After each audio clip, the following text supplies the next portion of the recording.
কিছু উপসর্গ আপনি যদি দেখে থাকেন বা মনে করে থাকেন, তাহলে সেক্ষেত্রে অবশ্যই চিকিৎসকের দ্রুততার সাথে পরামর্শ নেওয়া।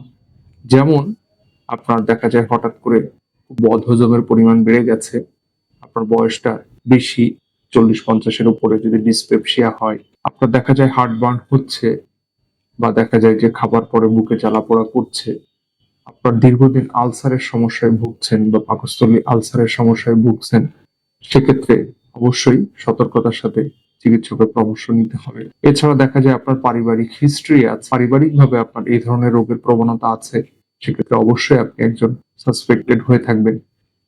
তাছাড়া দেখা যায় আপনার পাকস্থলীতে পূর্বে কোনো সার্জারি হয়েছে বা অন্য কোনো পাকস্থলীর রোগে ভুগছেন, যেটি আসলে পাকস্থলী ক্যান্সার তৈরির ক্ষেত্রে একটা গুরুত্বপূর্ণ ভূমিকা পালন করে থাকে। এছাড়াও কিছু জেনেটিক বিষয় আছে, সেগুলো নিয়েও এটা আসলে পাকস্থলী ক্যান্সার তৈরিতে ভূমিকা পালন করে, যদিও সেটি আসলে এখন আমাদের অতটা জানাটা গুরুত্বপূর্ণ নয়। প্রাথমিকভাবে যেগুলা দরকার সেগুলো আমরা বললাম।